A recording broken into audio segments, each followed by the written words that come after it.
our fan bases are not well aligned. Me and Kyle have had a bit of a history on the racetrack.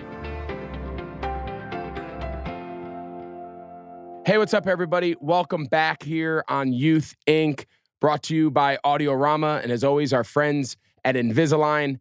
Today's episode is going to be a real treat. A few weeks back, I had the opportunity to sit down in person with two absolute legends. The NASCAR community here in Charlotte is a big deal. Living here, I learned really quickly what the NASCAR scene meant to this community, what it meant across the country, and just living here and getting to know some of the drivers personally has been a real eye-opening experience for me, considering I grew up in the Northeast where there wasn't a real NASCAR presence. And our two guests this week, you don't get any bigger. One of them, Dale Earnhardt Jr., obviously everyone just knows him as Dale Jr. He needs no real introduction. One of the all-time most popular, one of the all-time greatest racers, Hall of Famer. Had the opportunity actually to go to his Hall of Fame induction party, which is where I had the opportunity to speak with a guy I've also gotten to know with for a long time, current racer, one of the best of all time, one of the best doing it in this very moment, Kyle Busch, and had the opportunity at Dale's retirement party a few months back to talk with Kyle and his wife about their son, who's at the time he was 6. I think he's 7 now, and he's kind of up-and-coming race prodigy, kind of carrying on the Busch family name. You know, I got my wheels spinning talking to Kyle at Dale's Hall of Fame induction party and listening to him talk about his young son, who's a young driver. He's 6, 7 years old, and he's traveling the country with his mom, kind of racing in different tracks around the country as Kyle is obviously still on the NASCAR circuit. And it got me thinking, right? Obviously getting to know Dale over the years and becoming friendly with him. And of course, the whole world knows his story. Growing up, Dale Sr. is his father, the all-time legend in the NASCAR racing circuit. Growing up under that spotlight, growing up with that last name, Earnhardt, the pressures, everything that came with that. And now here's Kyle, and his son is at a much younger age, but he's going through the same thing. So my idea was get these two guys together who at not very long ago were like bitter rivals. Their fans hated each other. We actually got them to talk about where that rivalry and where that kind of, animosity started from. They've cleared the air. They're now good friends. But to be able to sit down with both of them and just hear not only their own upbringing in the world of racing and how they got their starts and listening to them tell those old time stories of the local tracks, but also now as fathers and as parents raising children, both within and outside of the racing community. But it was just a fascinating opportunity. I went and I actually did Dale's show, the Dale Jr. Download at Junior Motorsports, which is a beautiful big building where he keeps his race teams and operates out of here, not far, just north of Charlotte. And I went and did his show. He's got this sick studio, and you can look through the glass wall when you're doing the interview, and you can see all their cars being worked on during the week. It's a pretty legitimate operation. And then we just went shortly down the street to another studio, and Kyle was nice enough to join us. And the three of us just sat there and just kind of talked as fathers and just kind of shared our stories and our upbringing. So I think you guys are going to absolutely love this episode. This weekend, the Coca-Cola 600 right here at Charlotte Motor Speedway.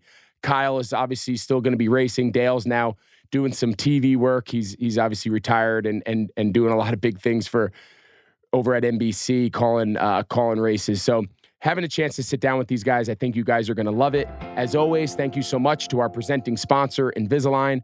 Invisalign is the #1 doctor-trusted brand, having transformed over 12 million smiles over the past 25 years. Invisalign gives you the opportunity to make a trusted decision that you can continue to help build confidence for your child. Find your trusted provider at Invisalign.com or talk to your doctor.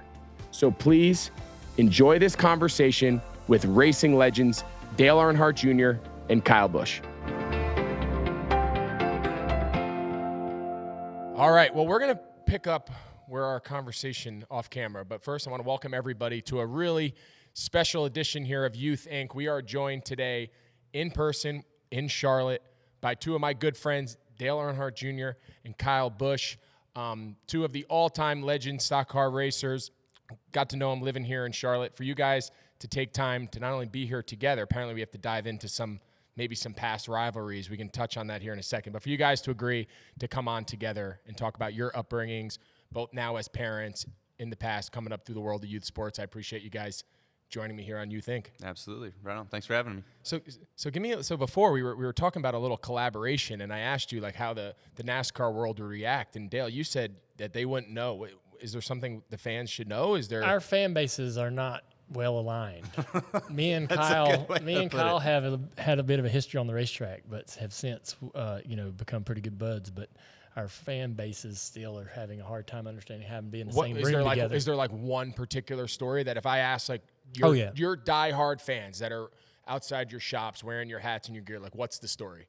Tell this novice NASCAR who just learned it from moving to Carolinas. You want to tell it? Come on, give me the story. We can tell it. 2008 Richmond. Yeah. We were racing for the lead, 3 laps to go, and he got loose underneath me in 3, and I spun. And I had just moved to a team that he had just left. There was a kind of a weird awkwardness amongst all that. We were animosity. Yeah, I'd wrecked him at the year Kansas. before. Yeah. Yep. So, I mean, there was some things not good, and I wasn't handling it good. He wasn't handling it great, and we went back and forth in the media a bunch. And little did I know that I'm just going to pretend that you guys have been bitter enemies today. Like today was the moment that you guys made your friendship work. So as far as our viewers here on Youth Inc. are concerned, Youth Inc. is what brought you two together. So congratulations to me. Great. Pleasure. Nice to see you. I'm really glad we worked through Absolutely. this. Thank you. Kyle, would you like to add any more to the story before we move on? No, he hit it right. The culmination of events took place 2008 Richmond. So we actually did patch up our differences on a podcast. Which one? Mine. Dale Jr.'s, yeah. I invited him on. We went over it. I just had the pleasure.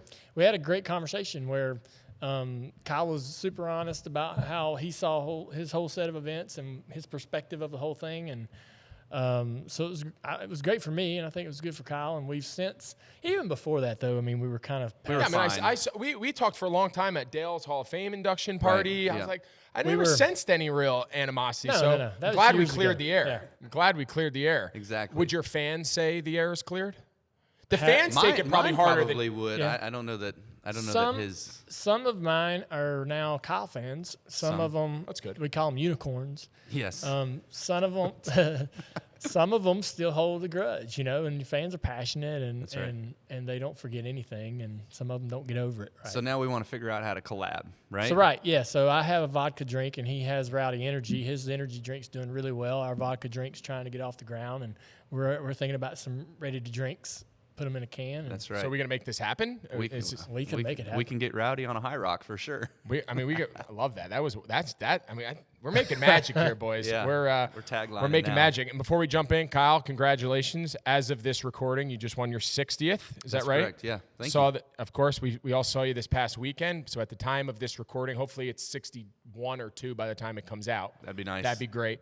But at the time, congrats. But we had this scheduled, and so I had to make sure to go out and win. So if you want, you can schedule me like every week. You are I'll just come in for like 5 minutes. You're a recurring guest. We're gonna meet up here at the track, up at the shops, and we'll talk whatever you and your son did at the racetracks the previous couple weekends. And you keep winning, and we're all happy.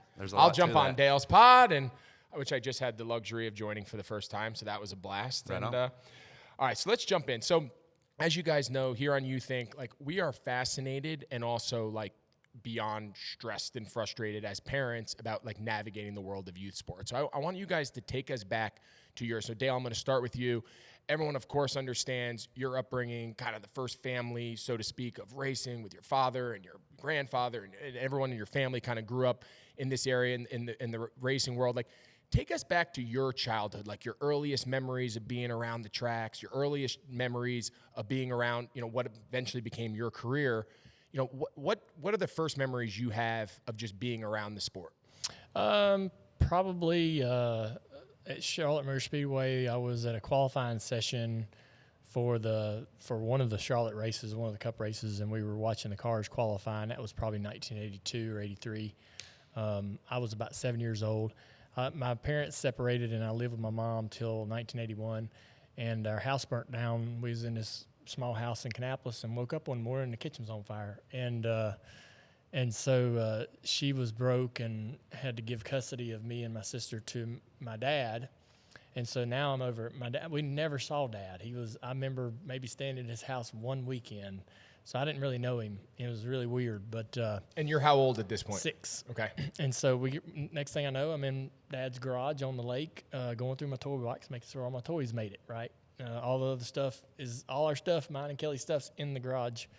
But, and we started going to the racetrack. Now I'm at a racetrack. Now I'm like, this is cool. This is fun. Racing's amazing. Yeah. And, instantly you're drug into that world and loving it, loving everything about it. And Kyle, for you, of course, everyone's aware of you and your brother and your brother Kurt. Growing up in Las Vegas, your father Tom was kind of a short track legend, if I have that right, in his own right. Kind of grew up around the garage, grew up around the game. So, like, what do you remember? Like, when did you first feel like driving and racing?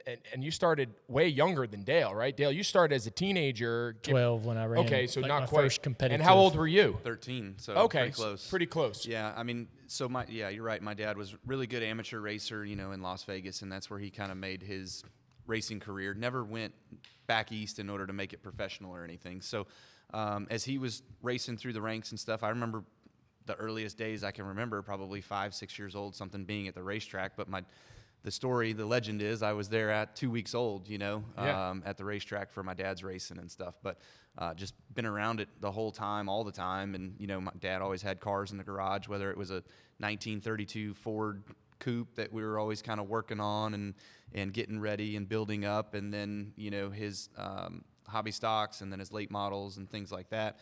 But once Kurt was old enough to start racing, he sold his big car stuff and bought 2 little cars, or Legends cars, dwarf cars, kind of the same things. And so those 2 could race. Now I'm 6.5 years younger than Kurt, so as Tom and Kurt were racing, then I was just kind of working on the cars and all that sort of stuff, always in the garage, always being a part of it. Actually, I would video a lot of the races as well too, so we could go back home and rewatch and stuff like that. But then once I was old enough, 13, I finally got my shot behind the wheel. And as you asked, like growing up, being there, like I always envisioned myself driving, wanting to drive. Like I really had that itch to drive. But you never know if you're really going to be it in order to be able to make it. So we just did it as a hobby, really, and then it kind of formulated and turned into something more. And then how much, I'm always curious to this, like how much is the experience at the young, you're talking 12, 13 years old and younger, like how much is, like living in Las Vegas, how different or similar maybe is that race experience for a young kid in those days to living in Kannapolis or in the, in the Charlotte area? Like, is it similar opportunities, or what you're doing in Vegas and what you're doing growing up in Carolina? Like, is it the same? Is it different? I think it's a lot different. I mean, your dad obviously came from the local tracks, right? And then made his way up and became one of the top guys of our sport, where my dad never really went farther beyond just racing at the local level.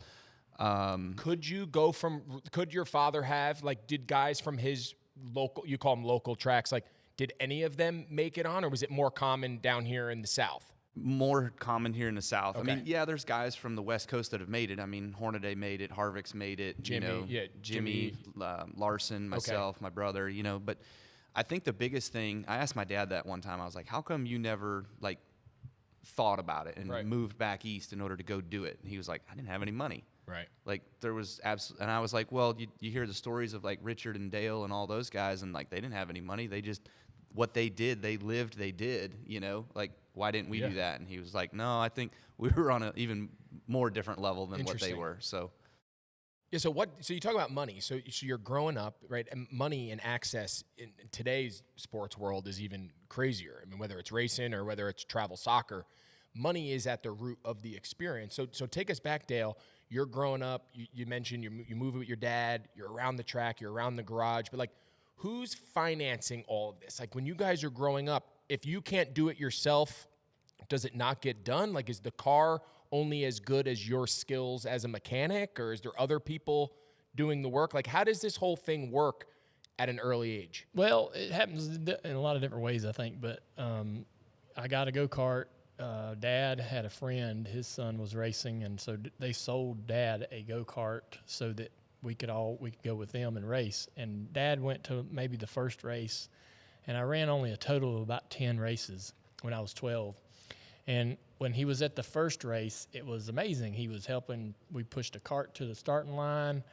He was helping me. You know, we were doing this. And at together. the time, is he Dale Earnhardt? Yeah, he's Dale Earnhardt. He's Dale Earnhardt now. Yeah, So what is that like? This is probably 86. Yeah, so he's the man. Yeah. I mean, It was great that we were doing something together. Otherwise, I was just following him wherever he went and doing, trying to be where he was, but we didn't do anything together. Right. We didn't go out in the yard and play or anything like that. So this was great. And then I ran a few more races and he wasn't there.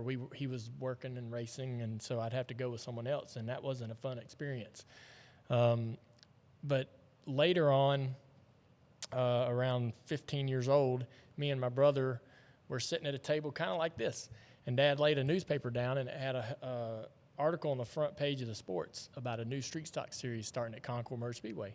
And he said, you and your brother should look at this, read this article.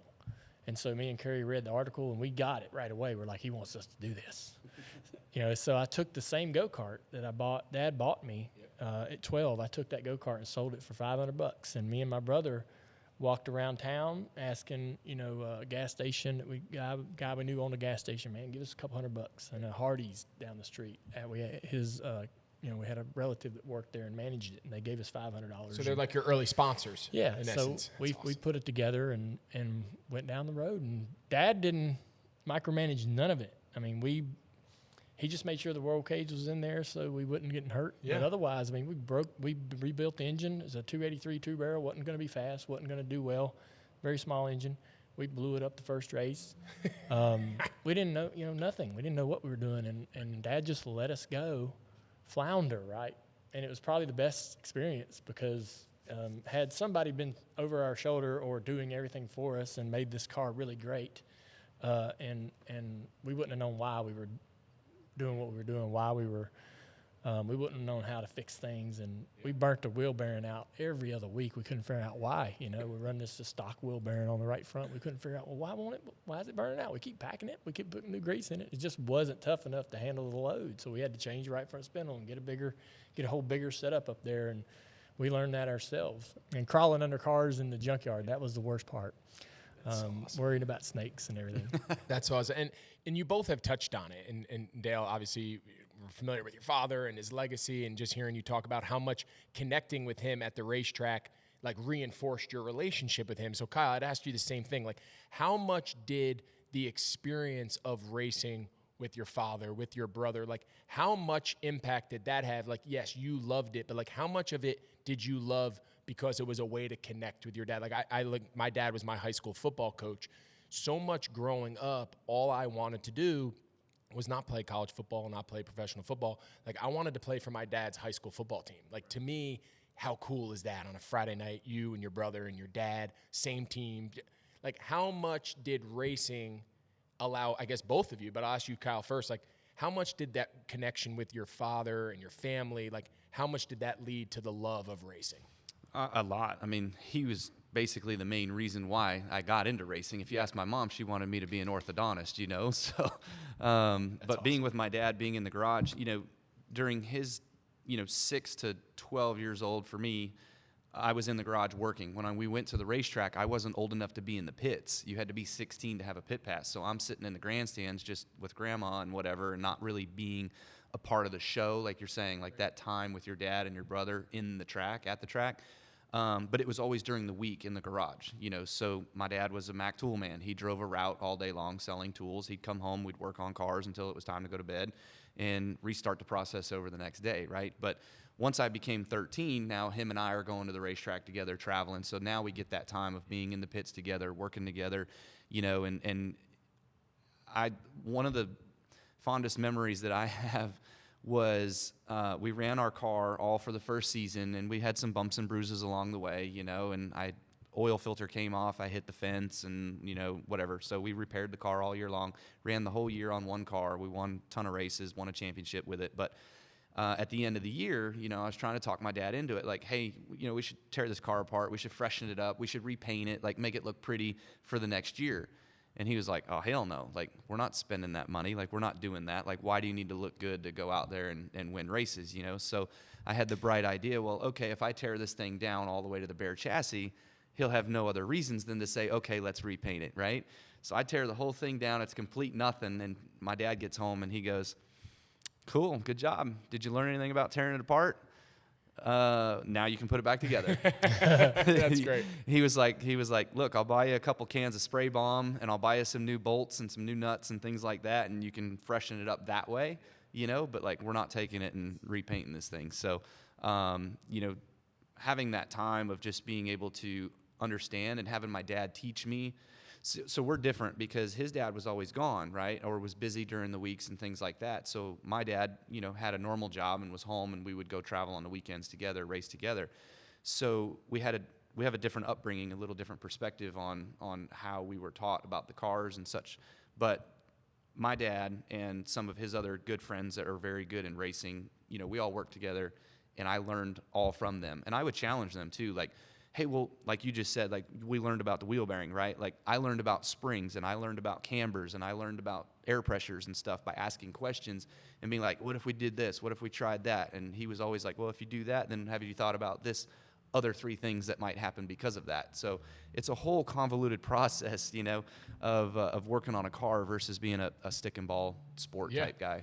And I think the part that I hear that I think is so important for our audience and such a big theme of what we do here at You Think is that whole approach and again, we're going to talk about your perspective now as fathers here in a minute, but hearing you both talk, and especially you, Dale, like, here's Dale Earnhardt, who at the time, he's the king of the sport, and he's helped pushing your car into, your early races, but then at the same time, he's saying to you and your brother, go race. Like, I'm not Dale. I'm not looking over your shoulder. You're not racing as Dale Earnhardt's kid. Like, you're not going to have the best car. You're not going to have I'm not going to buy you. Like, so much of the challenge right now that I feel both as a father and so many other people throughout the country that we talk to, like, what is that balance between giving your kids opportunity, but also letting them fall flat, letting them race a slow car?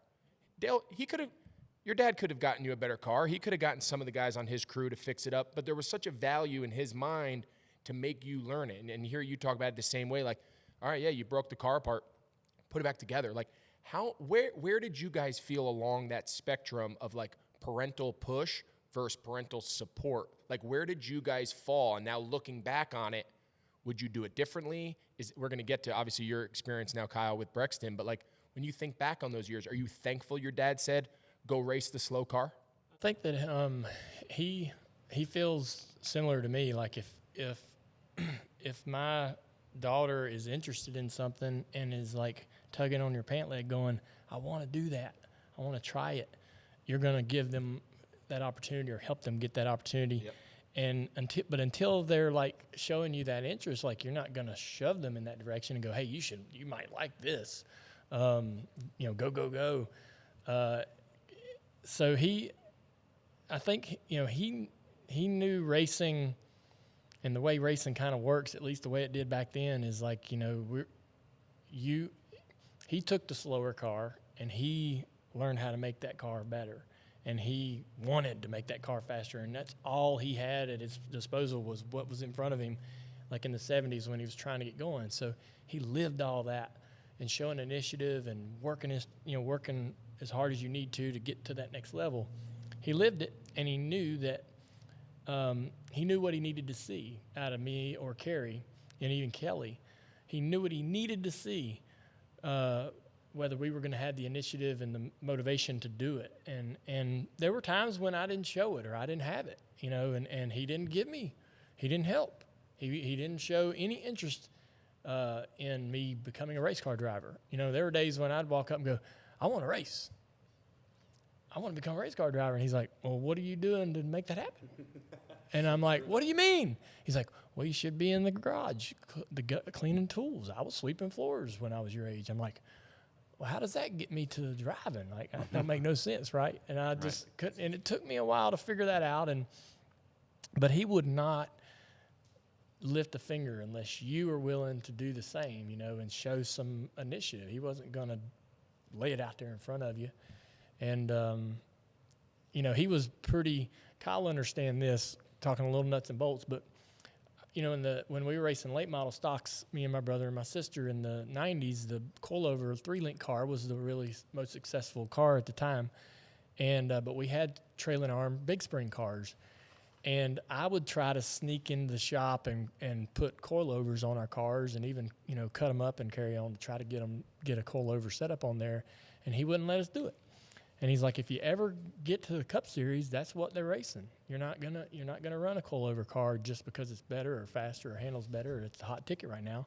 If you ever get to the Cup car or Xfinity level, this trailing arm big spring car is what we race. So this is what you'll drive and learn how to use and work. And I was like, man, well, I'm getting beat. I probably wasn't. I probably could have taken that trailing arm big spring car and made it beat the coilover car. But in my mind, I'm thinking, man, I got my arms tied behind my back here trying to race this car. But so he wasnwasn't just like go down the road and figure it out. He had like a purpose. Yeah, there was a method to There was a method. Yeah, that's interesting. Which made you feel like, oh, it matters a little bit to him, right? He does care that we're trying to follow in those footsteps. Yeah, and I think the lessons are, so you said, like stick and ball sport versus driving and racing, like there's so many constant themes. It's a different sport, it's a different approach, it's a different journey, but like the lessons are all very similar, and raising your kids and to parenting with and without a sport. So Kyle, like along those same lines, I follow your son on Twitter. I see Brexton. He's got that cute little racing jumpsuit. Serve Pro is his sponsor. I mean, he's racing real now, right? He's not just as a hobby on, every few nights, mom and dad take him over to the track because it's cute and he rides around. I mean, he, at least from the outside perspective and from talking to you about it, like he's racing. So as you and Dale sit here and you share your stories with your parents and your fathers and your brother and you and your brother and sister, like, and you think back, all right, well, now bring us into like the modern era now of growing up in this world. So you're living it firsthand with Brexton. We were talking about your nephew, Dale Wyatt, Kelly's son, who's 10, a little older, doing the same thing. They're both going to the same track tonight. Like, talk us through what's going on now. Like, give us an insight into this world because I'm fascinated by it. Yeah, so similar to Dale when he was talking about his girls, like if they're interested in something, they want to do something, like, let's go help them do that, but let's not force it down them. So Brexton was interested. One of his buddies had a go-kart, so he wanted to go to the go-kart track. We watched. He liked it. We were like, okay, we'll put him in that car. And he borrowed a kid's car to make a few laps to start with, and then he enjoyed it. We got our own stuff, and we've kind of we bought used stuff, somebody else's car, like not the fastest car, not brand new, and that was our start, and that's where we got started. So last year, his first year, I guess, this is start of year 3, I guess. But his first year, he was in cadets. He won a few races. He moved up to beginner. Last year, he won a few more races. And then now this year, he's in beginner again, but he's one of the top dogs in beginner. Wyatt, who's your nephew, was in beginner box stock class last year, and he won the championship on the Tuesday night series. Brexton won the championship on the Saturday night series at the same track. That's so wild. Yeah. So are you guys like there watching this? Like, all right, so just real quick, and I'll let you finish your story. Like, you're there. You're Kyle Busch, Dale Earnhardt Jr. I mean, you guys are like the premier names of this sport, and you're there watching your nephew. You're there with your son. Like, are you guys like up against a wall? Are you in the grandstands? Like, what is the experience like for you guys taking this all in at like the local speedway down the street? Yeah, no, I'm in it. I mean, I'm there. I'm entrenched. I mean, love it. I'm working on that. I don't build the cars. I do have to have somebody that's there every day to build the cars because they're at KBM and my house is 40 minutes away. But anyways, like I'm entrenched. Like I'm at the racetrack. I've learned these things now. Like I've learned how the dirt changes. I've learned how the night progresses where you can make changes to the car, air pressure adjustments or whatever adjustments that you make to make sure the car is keeping up with the conditions of the track. Right. And so I've kind of learned that a little bit, and I've had some help. You talk to the other dads. It's really cool. It's really chill. Like everybody's kind of laid back. Is it mostly dads running the crews for these young kids? Yeah. I mean, yes. So there's other dads out there that's all they do. They work on their kids' karts every day they come home from school. No different than what I did when I was a kid racing. And their dad just has a job as a whatever. Right. Not a race. He's not a driver. He's just could be a fireman. Whatever he's doing. Yeah. Got it. But I don't have that luxury necessarily because I'm so busy running around doing so many other things. Like we would make it to one race a month if I was the one working on that car. I mean, I just wouldn't have the time to do it. But I'm in it. When the car goes on the racetrack, I'm up on the fence, like I'm watching it. And then when we get to the heat races and the main event time, like I'm standing back, like I'm recording it, videoing it. We also have an onboard camera with the car, so we can put that together and we can watch and help him. And that's been one of the biggest things that's helped his growth pattern over the last 16 months has just been watching video. Like he'll actually ask, he'll come off the track and be like, hey man, show me that video. Like I remember such and such on lap 3, I passed so-and-so. Like I want to, like he passed me back. Why did he pass me back? And That's interesting. And we go look at it and we go and watch mind it. you, to everyone listening, if you don't follow him on Twitter like me, he's a week away from being 7. Correct. A month away, whatever it Yes, is. He's almost 7. Almost 7. He's He's not 6. 19. Right. Okay. So the difference, one more thing is like the difference between me when I started racing or being in the shop, working on the cars, all that sort of stuff, is I had that time and our cars were at our house, right? Well, now his cars are at my race shop, which is 40 minutes away from the house. Like I want him to get to the point where he can go spend a day or two at the shop a week and he gets to learn them and he gets to work on them and he can actually figure out what tools are and use that stuff. I mean, we're playing with RC cars right now, so he's learning a little bit about that stuff with RC cars, but like getting him to understand, the vehicles and how to build them and what it takes and all that sort of stuff is definitely still on my radar that I want to make sure that he learns and understands. So he's not just a kid that comes in with money and he can go make it up the ladder and never work on a car. Well, it's funny you bring that up because I was going to ask you, and I think having you both here together is just so, to me, it's super interesting. So I'm going to start with you, Dale. Like, growing up, your father's Dale Earnhardt, there's a spotlight, there's an expectation, right? You lived it throughout your entire life. And now here you are, Kyle, raising we'll call him a 7-year-old, who everyone knows who his father is, every racetrack he knows. So, like, and I'll start with you, Dale, like thinking back, I know you're the son of, you have 2 young girls, like, I don't know whether they get into racing or whatever path they take, but like, just from a parenting perspective, like, what in your mind is that balance? I think parents are dealing with this all over. Like, how do we let these kids have the opportunities that we all are fortunate enough to give them, and we shouldn't have to apologize for that? Like, it's not, you don't have to apologize. Your father was Dale Earnhardt, and you got to access to race, like, neither does your son. Where does that line get drawn? So I think watching Kyle with Brexton, he doesn't, if I can be on, Kyle's sitting right here, but I think that is the fact that Kyle is involved and with Brexton, speaking to him, communicating with him, he's part of Brexton's experience. That's going to benefit Brexton and his confidence, all those things. He'll get so much more out of it with Kyle present and Kyle involved. He's enjoying doing something with his dad, right? If I imagine that Brexton looks at Kyle and thinks that Kyle is the greatest thing in the world. So I'm going to interrupt you for a second. So there's some kids out there at the racetrack that they won't listen to their dads. Like their dads don't know what they're talking about. Yeah. You're I'm whatever. sure. Mine, Brexton, I'll give him 1,000% credit. He will actually listen to what I have Which to is, say. you've apparently cracked the code of parenting because my kids don't think I know anything about anything. But I think that Brexton's really feeding off of having that presence right at the track and going through this process with Kyle as a part of it, and I think that's really helpful as a parent, or as a child even. Like if you're doing something like a sport or an activity and the parent's not present for whatever reason, right? The parent can't be present or they're, someone else's, whatever it is, right? Both parents, right, need to be present, should be present. That really changes the entire process and experience for the child. And, how they interact with the child is one thing, but just being there and being a part of that experience for the kid, I think really helps with the kid's confidence, right? My parents are here. They care about this. They want to, they want to be a part of this experience with me. I think that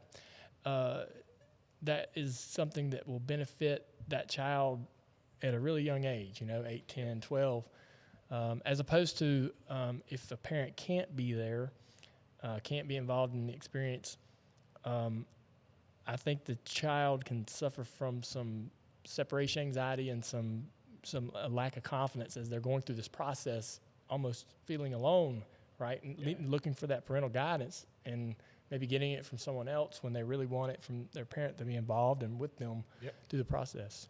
I think that's so important, and it's so telling. Like, so much of the experience, and I see it with my own kids, like, I love going to practice with them. And whether it's not even football. My kids don't even play football right now. It could be whatever. Like sharing that time with your child, doing something they love. Now, if it's something you both love, great. That's even better. But even like I've learned to love baseball. Like I never loved baseball, but my kids love baseball.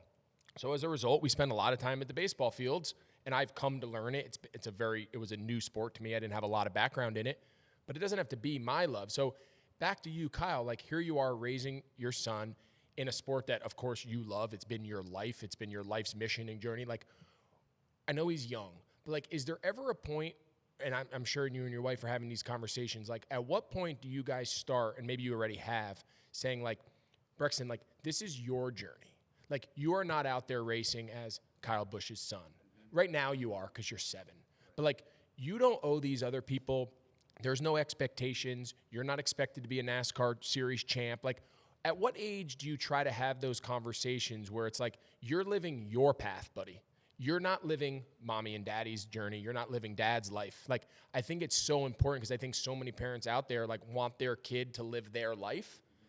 And that's where, to your point, like trouble happens. So like, are you having those conversations with Brexton already? He's a little young. He's probably just having fun on Tuesday night. He probably doesn't even understand, right? So when we first started, he was 5.5, and we literally would just go out to the racetrack and we'd go 3 laps down in an 8-lap heat race. I mean, it was not good. Like we were just making circles, and then he would play with his friends and go run around and have a good time being at the racetrack. So now that it's gotten to the point where he's better, he's winning, you know, and he's moving up and he's running different things. We're running, you know, the outlaw carts on dirt. We're running junior sprints on dirt. We're running quarter midgets on pavement. We're running GoPro go-karts that are road course carts. Just for novice people like me and our viewers, like explain, why do some people grow up racing dirt? Why do some people grow up racing asphalt, 2 wheels, 4 wheels, go-karts, stock cars? Like what is that decision-making process as far as picking what you do? I think it's whatever's closest to you. Got it. So it's an access thing. It's an access thing. Got it. Yeah. So like junior sprints, for instance, like that's Brexton's favorite car, and that's honestly my favorite car as well too, that he gets to drive.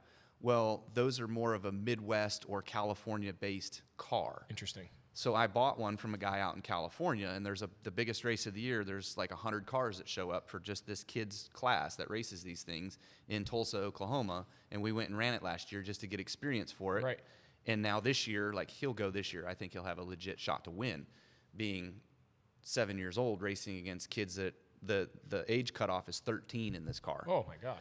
So, can you imagine another sport, a 7-year-old playing with a 13-year-old? That's wild. Yeah, that's amazing. We've all said the same thing. Could you imagine? I know, but I forgot where the beginning part of that conversation was. How do you pick which tracks you go to? And you said it's mostly access. It's mostly access, yeah. So the Outlaw Carts is the biggest thing that's closest to here. That's what runs at Millbridge. They run them at Mountain Creek. There's another track that's going to try to run them a little bit in South Carolina, another one over in Eastern Carolina. So that's just kind of the closest region one. And then you have the quarter midgets that are also, they're national, but there's a track here in North Carolina. There's one in Georgia. There's one Indiana, Pennsylvania. I mean, they're all over the place. But anyways, that's just kind of how we chose which route to go.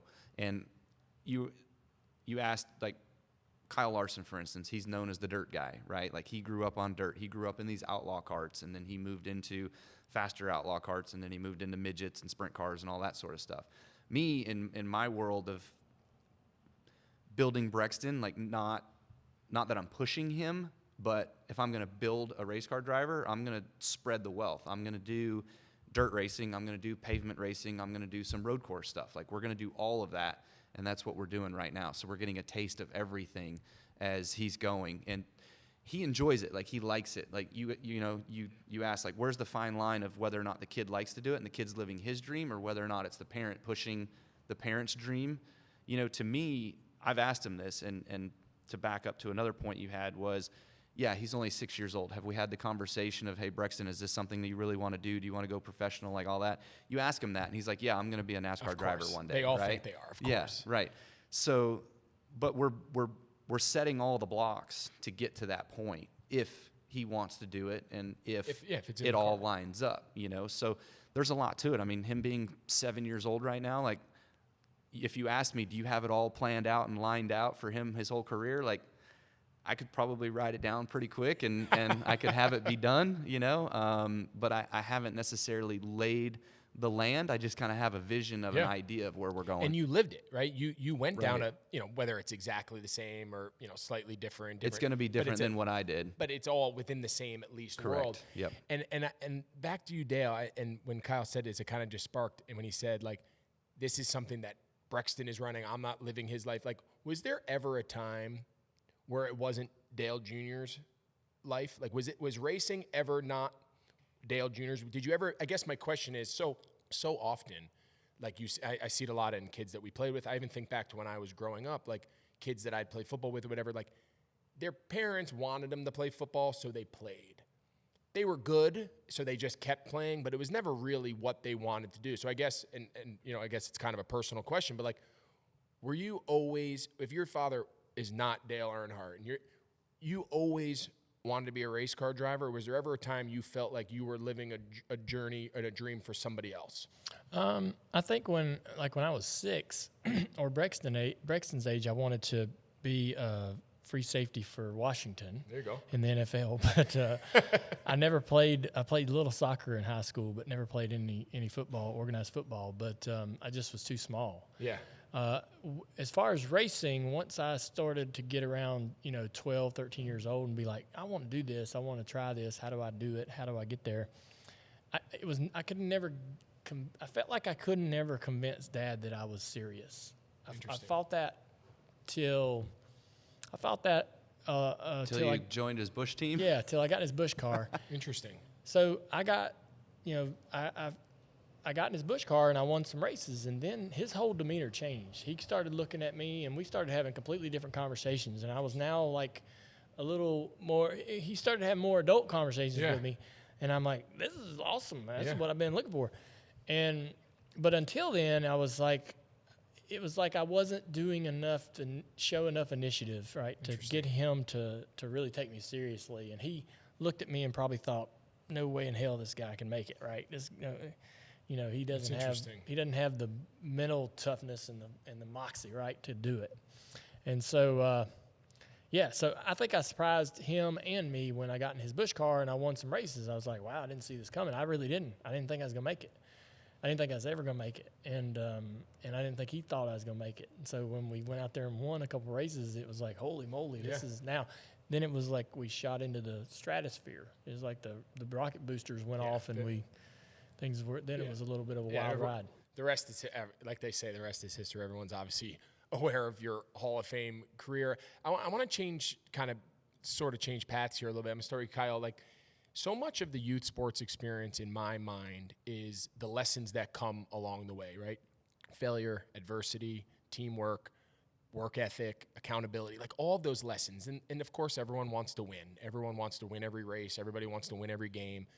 But so much of the winning is a byproduct, in my opinion, of doing all of those things. So I ask you, like, in your approach, not only in your career, like, obviously you're known as the hard driving guy, hyper competitive, driven, like that's your personality. You wear it on your sleeve, and it's a reason why you're so successful.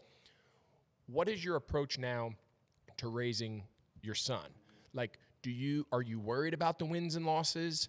Are you more worried about him learning to manage the car, learn to manage the track, learn to do things, be a good loser, good winner, whatever it is? Like, what are the lessons in your mind that are coming out of this experience similar to yours, or maybe some things that you say, hey, the way I do it, that's maybe not the way I want him to do it? Oh, definitely. Because I have a lot of those moments personally. Definitely do as I say, don't do as I do. Yeah, fair enough. No questions. I can respect that because I fall in the same category at times. Yeah.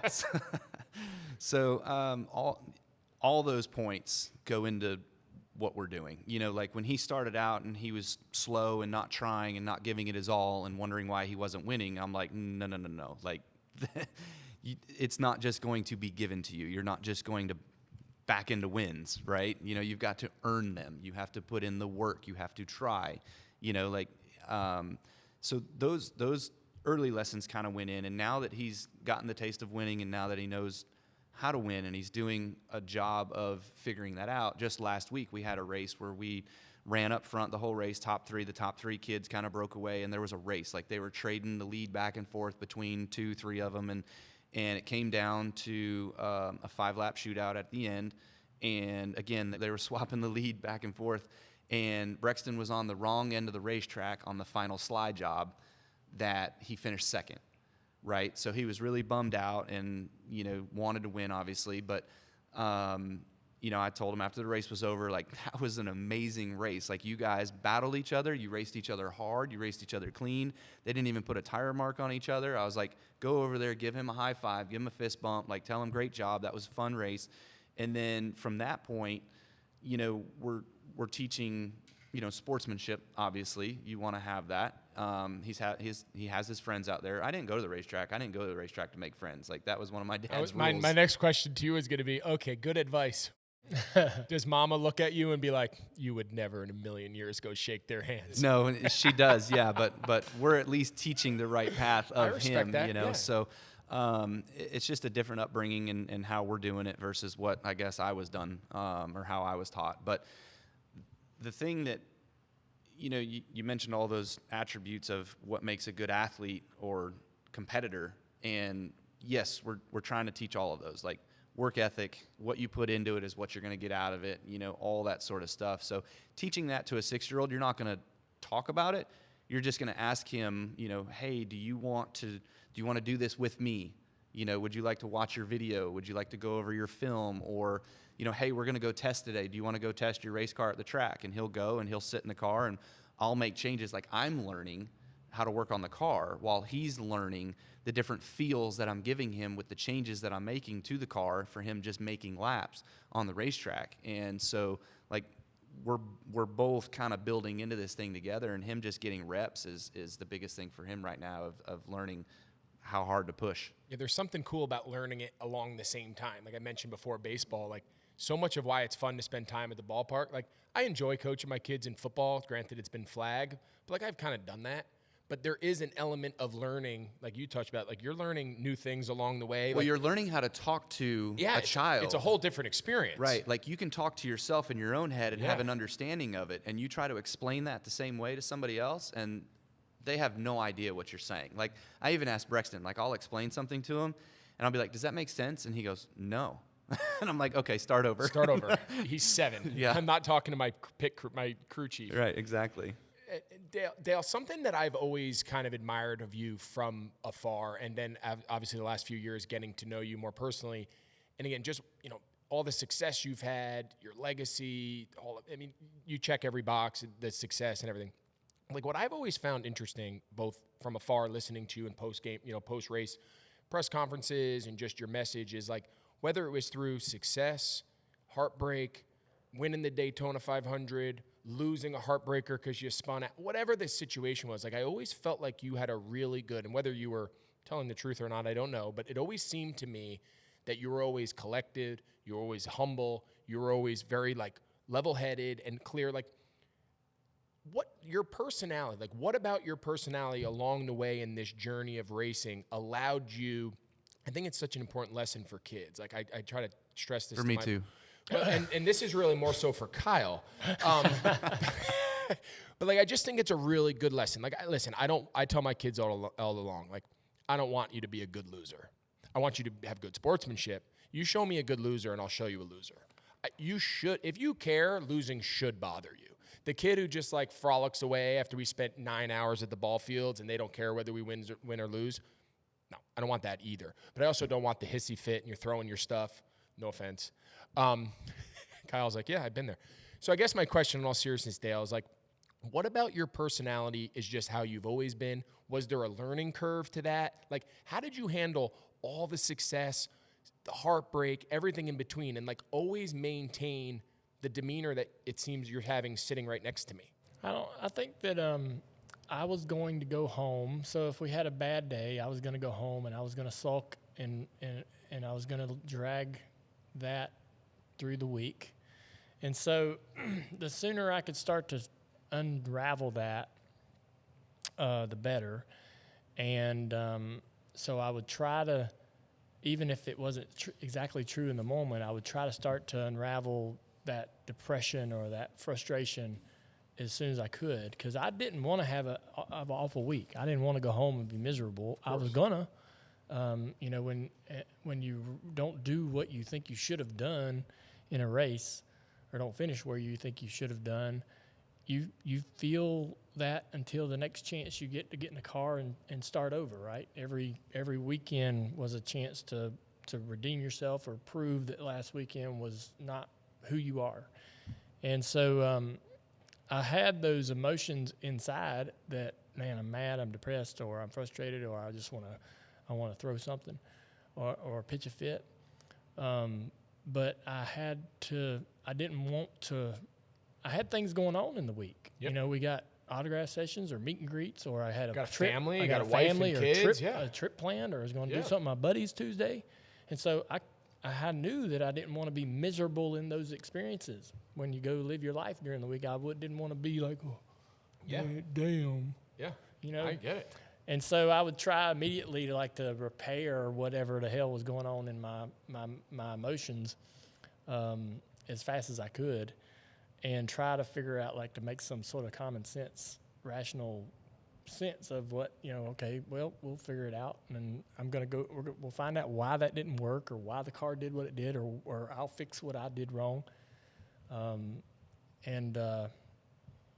the one thing you learn about racing now, Kyle doesn't have this experience because he wins a lot, but most people, Not as often as I used to. most people in racing, you're going to lose a lot of races. So funny. A lot more than you're ever going to win. Ever. And you never get good at that. Yep. You never get okay with, man, I might lose all of them this year, right? Yeah. What's a good year? How many races would be like a spectacular, the guy who wins it all? I mean, 5-6 wins in a season's like, man, that's what. Five is a good year. Yeah. Five out of, but you race 40 weekends, 35? 36. 36 weekends. Mm-hmm. So, I always think about this with golfers. I call my golf buddies. It's very similar to you guys. You have a huge field, and there's going to be one winner. Every time we took the field, it was like a 50-50 shot. There was only two teams, right? Right. So every weekend, You had a chance. But there's 53 guys that get the chance to win, right? half on the that guys team. half the guys are always going to be part, whether they were worth a shit or not. Right. Half the guys get to go in the locker room as winners, and the other half, the guys who played great, the guys who played like crap, were losers. You guys, you either, we always joke because we all saw Talladega Nights, right? If you're not first, you're last. Everyone makes a joke of it, but like in your world, second place and back Losers. is it. Yeah. Like, how do you guys deal? Like, what is your approach to dealing with the inevitable failure that is kind of embedded in your sport? Yeah, you just know it's possible. It's gonna happen more than winning. I mean, Yeah. for me, like the fire, the desire, the drive, the everything for me is all about winning, right? Like it's the winning. It's the feeling you get of just being able to know that you topped all the rest of the guys that day, but also you're rewarding your team for all the people that are around you that are helping you doing what you're able to do. Like the driver gets the glory, but really it's the whole team, organization, everybody that also enjoys and in that win. So I'm the worst. Look, I'm the worst loser ever. So, and I do my fair share of it. I'm not a great loser either. I'll be honest. I've had some bad moments. I'm not a good loser either. Yeah. So it's just, I don't know. Like I've never really figured it out, even to today. Like we've gone through a tough stretch this year. Like Vegas earlier this year, we were leading the race. We were coming down to the final laps of the race, leading, and there was a late race caution, and then we had to do a pit stop, and then I didn't win, and I was so infuriated because like that was one that got away. Yeah. And then this weekend at Bristol Dirt, I'm running third. Like I was up front all day, ran close, ran good. Like we were gonna be like, okay, let's go home. We got third, whatever, fine. And then the seas kind of parted ways. I was able to win the race. The front two guys got together. They crashed each other out.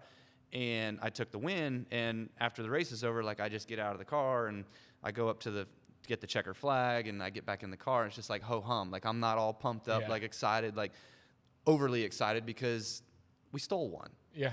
You know what I mean? Like people are like, well, why weren't you excited? You won the race. And I'm like, I get it. we stole one, so it wasn't like you go out and dominate and beat everybody into the ground, you're going to be like, damn right we did.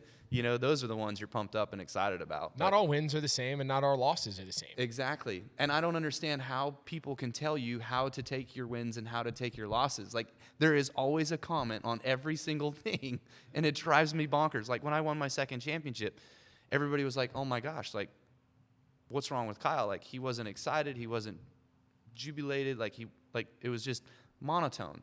And I remembered my first championship. We were all so excited, and like, you're turning around, you're looking for everybody. You want to see this person, this person, this person, this. I forgot like the whole thing. Like it's the day that didn't exist. So like this time I tried to slow it all down and like put it in slow motion so you can like see everything and take it in and all that.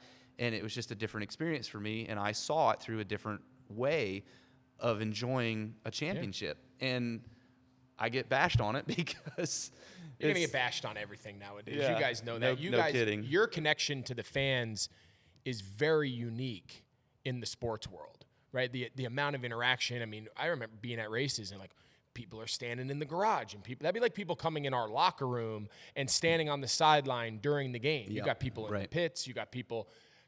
The access that fans have. Now, it's part of the beauty of the sport because they truly feel like those guys waiting outside your shop today asking for, like, those guys like feel a part of your team. It's a very, being around and learning the NASCAR world and learning the race world, like, it's a very interesting connection between the drivers and the fans. I mean, that's a real bond. I mean, the NASCAR sales piece has always been the most passionate fan base in No sports. question. You know, like, No question. You have fans that are fans of the Washington Redskins or the Carolina Panthers or whatever. They probably don't even know but two guys that are on the team. It was a by random. name. Today's a random Tuesday, and outside of when we walked out of Dale's shop, there was 50 people outside. Yeah. And every one of them had his hat on, his hoodie or his T-shirt, and had little replica cars. They had pictures. I mean, it was like, I was like, Dale, do these guys here every day? He goes, just every Tuesday. I said, because they know you're recording. He goes, yeah. And they went out, and obviously, I just think it's what you guys handle and deal with on a day-to-day basis. I think it's impressive. I got one last thing for you, Dale, and then we're going to wrap up and let you guys go. Again, this has been super cool, and just the fact that you guys are here together kind of sharing these stories at the same time is super cool for our viewers. Dale, for someone in your position, everything you've accomplished, your legacy, your notoriety, like, is there one element of your experience, particularly in racing in your career, that now you touched on her, you have 2 young daughters, you're married, like, is there something that you pull out of the experience from your career that you either try to avoid carrying into your personal life as a parent, or something that you say, this was a great lesson that I took from my career, from everything I've accomplished, I'm going to continue to carry it and try to pass this down? And it doesn't mean you're going to raise your daughters to be drivers, maybe you do, but just like a overarching philosophy that you took out of your career as a racer that you bring into your role as a parent. Yeah, I think it's probably the same thing that Kyle's experiencing today with Brexton. I was lucky to watch my sister, her 2 girls started racing in the same type of stuff that Brexton runs, and they would handle losing really poorly. Like the first, like they didn't know how to act when they got done racing and didn't win, and they didn't know how they would look at mom and dad and go, I'm gonna act a certain way, and maybe that's how I'm supposed to act, or I gotta show you I care. This matters to me. I'm gonna get mad and stomp my feet, and because maybe I'm supposed to care this much, and this is how I show I care. And it was I would watch them lose and pitch a fit or throw a tantrum, and at first I was like, man, I really don't know if they need to be racing. And then when they started doing that, so not reacting well in certain moments, I'm thinking, no, this is the best thing for them, because they're going to learn how to handle, that person outrunning them and going over there and shaking their hand and saying good race. That's watching Kelly's girls go through that and watching them get better and become better people, was really interesting to me. And so years later now, as I'm, becoming a dad, I think that having been a racer, we get out of the race car after every lap we run and we look on the board and we go, where are we? How fast are we? Everything's competition. Everything's being the best. And I think if I hadn't have seen all that, if my girls want to get into whatever it is, dance, I don't know what it is, right? You're going to go and be like, how do we be the best? What do we got to do to have what do we got to do for you to win? But now I'm more thoughtful about, well, how are they going to react, to winning and losing, or struggling, or failing, or making mistakes, and that's going to be something that's higher up the priority list than I think it would have been had I not been able to watch Kelly. And now, like Kyle, we go to the racetrack and we watch Kyle and Brexton interact, and they share a bunch of their experiences on social media, right? And we watch. It's great parenting lessons going on right there in those moments where you can kind of pull from some of that stuff and go, man, that's something I need to keep in mind when I'm going through this with my daughters, right? So I think that I don't know that I pull a lot from my own personal career, but I pull a lot from watching other parents, whether they're playing in stick and ball sports, whether it's racing or whether it's dance class or whatever. That's such a good point. Right? Just watching and seeing some of the good moves that these parents are making and trying to put that in your pocket. I mean, what is Uncle Dale like when he comes and watches the track? I'm pretty laid back. Are you hiding? Do people know you're there? I'm not. When you go to the dirt track, we are not the superstars. Me and Kyle are not the superstars. Interesting. The kids are the stars, and you'll see some people that you know and recognize. But Wyatt has a father that's as passionate about it as Kyle is with Brexton. And so I stand back and I don't get in the way, and I'm there to support, and I enjoy it. I enjoy sort of having that role and not having. There's nothing expected from me. I'm just there to support, and hey, Wyatt wants us to be there and wants to race and show us what he's doing, and so we get to stand in the victory lane, post pictures when he wins. That's always fun. We did an episode with Cooper Manning, Peyton and Eli's brother. His son is the number one high school quarterback in the country. He's the number one recruit, 5-star, you name it. So we had him on the show, and he talked. He's like, a lot of the times I get to be just dad, but he does call his uncle. He plays quarterback, of course. He's like, he gets to call his uncles, and like he'll pick their brain, and it's cool because it's not dad, but it's still family. It's their Uncle Peyton and Uncle Eli. Like, so during the week, are they calling you, or you are just a fan? Dad's which is nice. Kyle knows LW. I know what it's like as a dad. It's not easy carrying the burden. Kyle knows Wyatt's dad, and LW is absolutely passionate. And Kyle and LW race. They take them together. They sometimes travel together and work together. So it's a tight knit group, and he's getting all the information that he needs and more so from his own father. But maybe one day that would be nice. I think if he ever gets on pavement, he might call me up. That'd be nice to get. I'm fascinated for the uncle to get a phone call. He's going to be looking for that late model stock ride. I know that. Then maybe he'll give me a call. He's only going to call you when he needs Uncle Dale's car. That's the problem. So is it really that big of a difference between the dirt and you guys keep differentiating between, this is a dirt, this is asphalt. Like, is it two different worlds? Totally different worlds. Interesting. Yeah. That's really fascinating. Yeah, Kyle's talked about it, how he's having to learn. He's actually, while Brexton's learning to drive, he's learning how to fix the car, because some of the changes that we make on our pavement cars it doesn't work that way in the dirt world. And so, and the other night, the race was on dirt, right? So how different is that for those guys? Like, it's a whole, no matter, even if you're a professional at your guy's level, if we stuck a guy. Similar but different. I mean, the way you drive the car, the way you attack the track and all that is entirely different than you ever would pavement. Now, you can take some of your pavement lessons and get into it. Like, we had a long run there in the middle of the race, and the groove was kind of starting to widen out. Right. But if you're a dirt racer, you want to get it all sideways and on the right rear and driving off the corner crooked. But if you're a pavement guy like me and you're just kind of riding and chilling, like you're just cruising into the corner, turning left the whole time, and then when it gets a little loose, you just control the loose. And lap times aren't that much different between the dirt guy driving crazy and the pavement guy driving straight and steady. So it kind of depends. And I'm not. So the dirt guys, they're comfortable about putting it out there and being crooked and sideways and all that, and knowing car control better that way. Where sometimes they get on pavement and they want to do that, but they're not as fast because they can't feel the car more per se, right? Versus myself, I'm more a pavement guy, although I've run dirt before. Yeah, right. But I grew up more pavement style, and so I'm more of that kind. Yeah. Well, this last segment is called. It's like being a football guy versus a baseball guy. I know, but I'm just trying to find what the parallel would be. I mean, the game doesn't change much for us. Like, the biggest change would be tennis. It would be like being on a clay tennis court. Versus hard court. Yeah. Yes. I'm trying to relate it to. I mean, we have turf and we have grass. You're going to wear different cleats, We right? wear different cleats. The way you would never change how you ran your route. You would never change.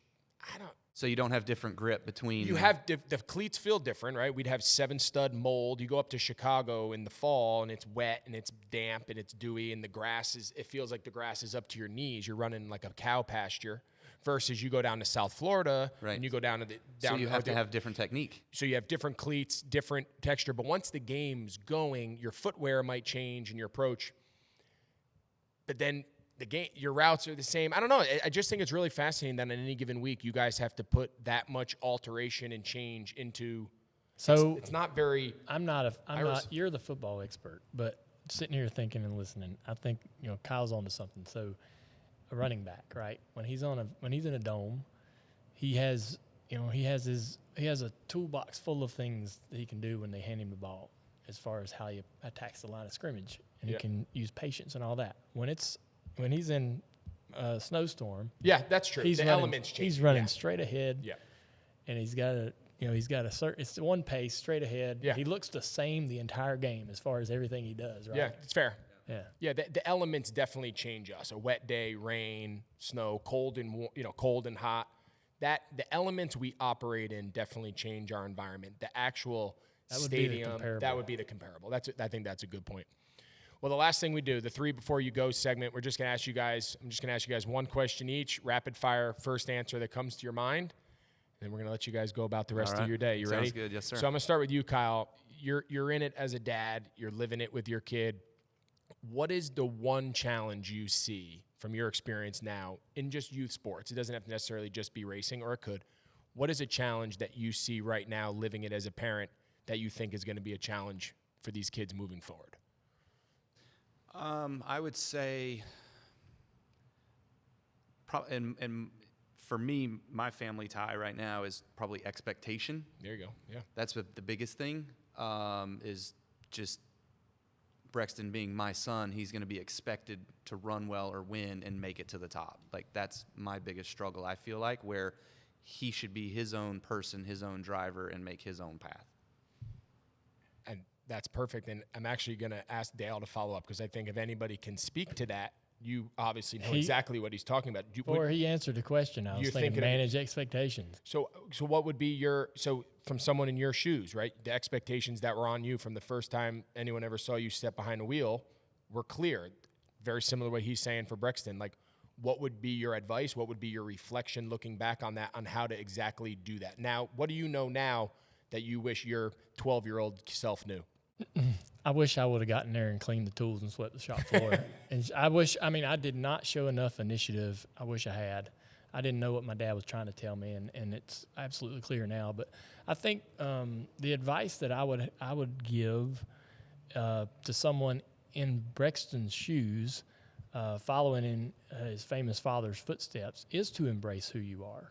And I had a lot of success, and it brought me a lot of comfort, and it made things a lot easier for me personally and emotionally by embracing me, like not trying to be dad, not wearing black all every day, and not driving black race cars, and not running over everybody that I caught.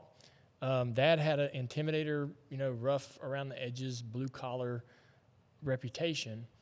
I wasn't him. I didn't feel like him. I didn't act like him. I didn't have the same sort of interest in all that. And I embraced who I was, and I made a real effort every opportunity I had in front of the media to push that narrative, right? And I think that helped me a lot, because people finally got over the hope that I was going to be Dale Earnhardt .2.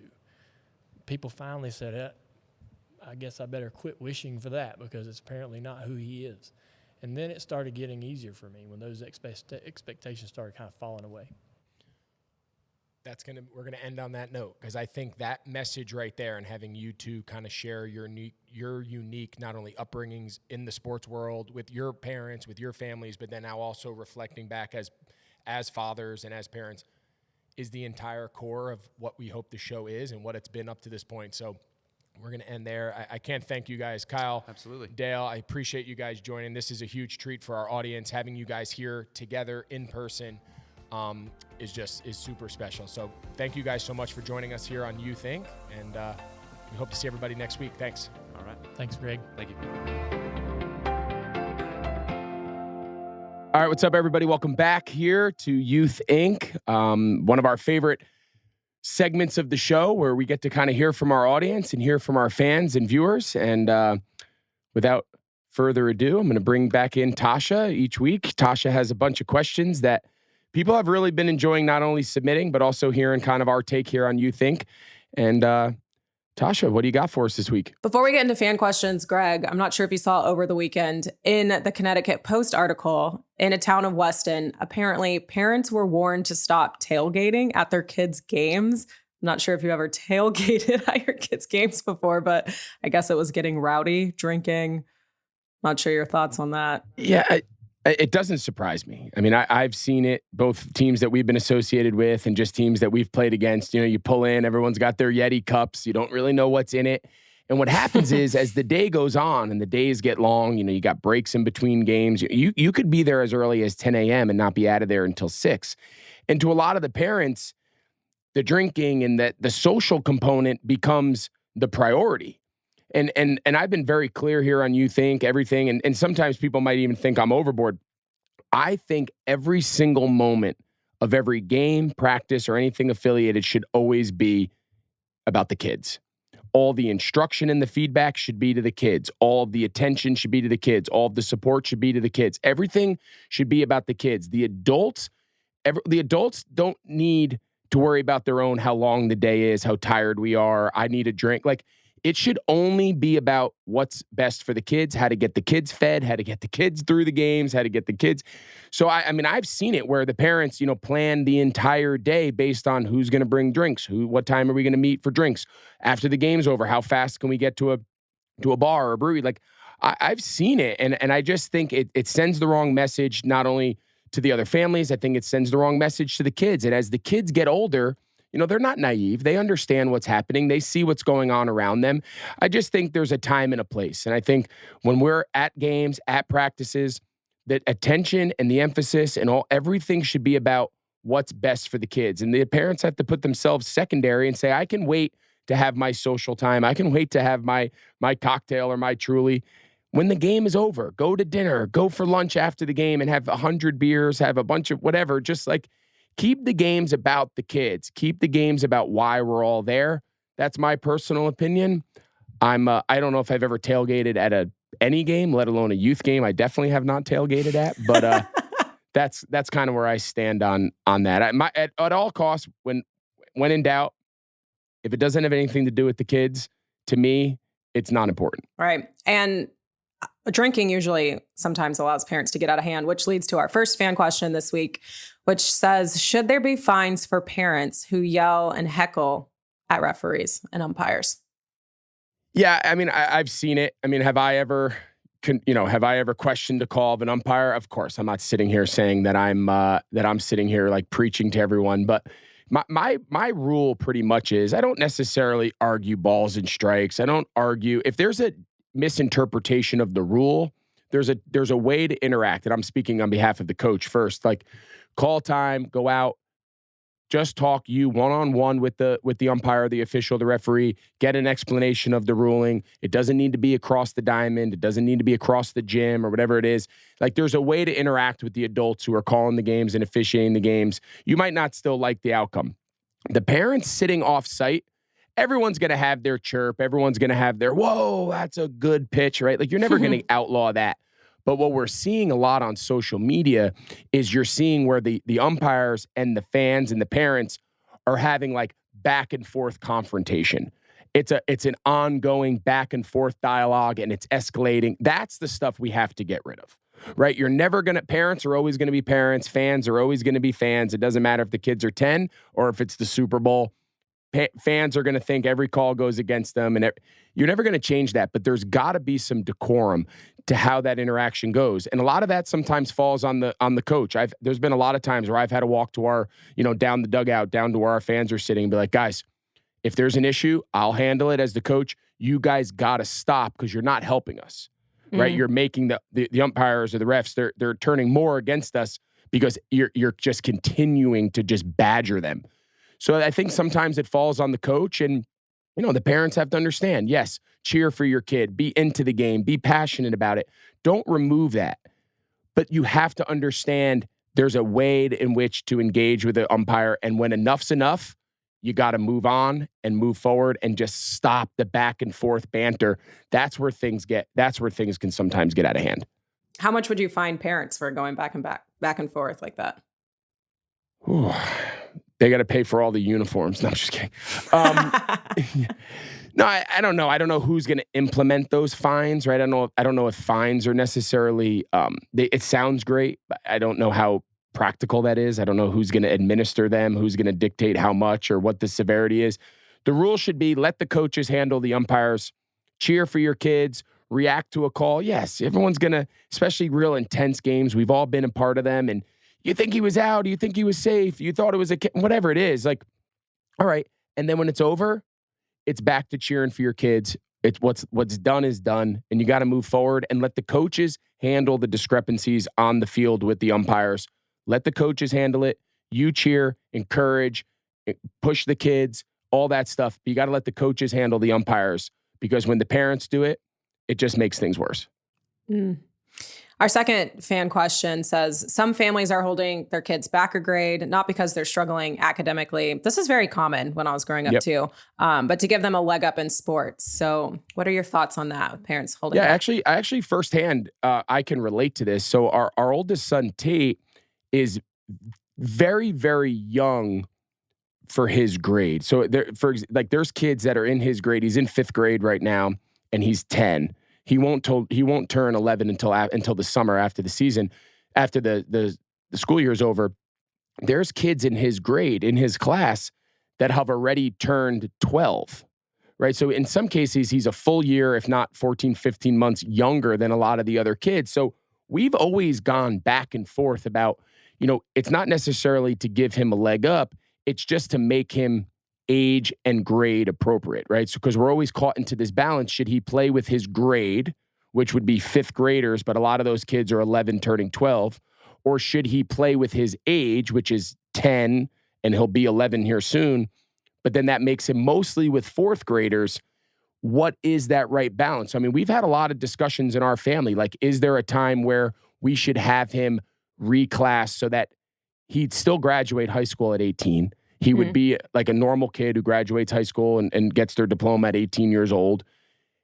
Is that what's in his best interest, just to make him on par? It's not necessarily to give him an advantage. It's mostly just to bring him up and not always put him at a disadvantage when it's grade-based sports. So that's something that we've wrestled with back and forth personally. And you know what? I understand why parents do it. I think sometimes it gets a little out of control. I think you have kids that are turning 19, in December of their senior year in high school. I mean, they're graduating high school at 19 and a half almost. I mean, it's in some cases, I think it gets a little crazy. I've always been the school of thought that, try to graduate high school at 18. If maybe you turn 19 late in the spring, right before graduation, I understand that. But, we're just seeing, like anything, people just continue to push the limits. And there's a big difference between a 19-year-old boy or a 19-year-old girl and a 17-year-old girl. But oftentimes, they're both 12th graders. They're both seniors competing for the same spots, competing for the same place on the varsity team. It's a significant difference when you factor all the way through middle school, all the way through high school. So we see that a lot around here. And I understand why people do it. Mm-hmm. So you're not against it or anything? It's just no, I'm not against it. I think everyone has to do what's in their child's best interest. I think people are constantly evaluating what gives their child the best opportunity to succeed, the best opportunity. Yeah. Maybe they're a late bloomer. Maybe they haven't, kind of hit their stride until a little later. I think every family is very unique. Every child is very unique. And I think parents have the right, within reason, parents have the right to make decisions that they believe are in the best interest of their child. And who are we to tell them what to do? That's good. All right. The last question this week is, should teams have a code of conduct for players and parents? Yeah, I just think we've talked about this a lot here on You Think. I think we've talked about communication, right? I think we've talked about expectations, not only for the players, but for the families, for the coaches, everyone just being clear in communication. And it doesn't mean people aren't going to go out of line. It's not going to mean that people aren't going to, have a weak moment in an intense thing and go. And interact with the coach the wrong way or interact with one of the kids the wrong way. People are going to make mistakes and whatnot. And as long as people can be open and honest and have conversations both before and after to address it, I think things continue to move on. Anytime you bring, a dozen families together that think things should be done similarly, they think maybe things should be done differently, you're going to have conflict. And as they get older and as the competition rises, you're going to have people who want to really, really be competitive and intense and all that. And you're going to have people who are on the other side of the spectrum. I find myself in that situation a lot, but I have to sometimes take a deep breath and say, okay, yes, I believe it should be intense. I believe that kids should be pushed. But not everyone does. And I need to respect that. And I need to abide by, the team atmosphere myself if I'm not the coach or whatever. So I get all of that. But yes, I do believe that it needs to be communicated from the coaches not only to the players, but to their families. Here's how we're expecting everyone to act. If we have a mix-up, we need to talk about it. We need to correct it. We need to both share points of views on why we believe we were in the right or we were in the wrong so that we can continue to move forward in a healthy environment. Again, that's in the best interest of the kids. And communication and setting expectations are at the foremost of importance in that regard. How do you communicate your own team culture as a coach and code of conduct to your parents and players? Is it like a meeting in the beginning? Yeah. Or is it? Yeah. We just set the expectations from the beginning, both, in the beginning of the season. And then typically as the season goes on, things start to kind of maybe drift away from it and you got to bring everybody back in. Listen, it's a long season. Parents invest a lot of time. They invest a lot of resources. They're bringing their kids. Parents feel vested into the outcome. They feel that's their child and they feel no one cares about their kid more than their own parents. I get all of that, right? I've been on the coach side and I've been on the parent side. So I understand that the factors that come from the coach where you can't have 12 parents in the dugout every inning telling you what to do, telling their kid what to do. But I also understand it from the parent perspective where you feel like you really know your kid and you're trying to help them and you want to be involved, right? So I understand there's a balance there, especially at this young age. But we've got to try to draw that line on what's acceptable and what's unacceptable. And again, it's through communication. It's between being adults. It's having open conversations. It's being civil to one another, talking through differences, talking through, just the way you guys see things. And I think if you can just have that trust and that open dialogue amongst the adults and the players on your team, you can just continue to foster healthy environments. It doesn't mean everyone's always going to be perfect. It doesn't mean every coach is going to handle every situation, every kid, every parent. But if we can just continue to further that dialogue of what these are the expectations we're shooting for, let's continue to keep this all in mind and share a common vision, which is in the kid's best interest. Typically, you can keep things, even if they do go off rails, you can kind of get them back on track pretty quick. Great. Well, that's all we have for audience questions this week. And you guys can always submit them to Greg Olson at YouThink or on Twitter, TikTok, and Instagram. Well, I appreciate it. As always, thank you guys so much for listening here on YouThink. Please rate, review, subscribe, wherever you guys get your podcasts. And we look forward to seeing you guys next week.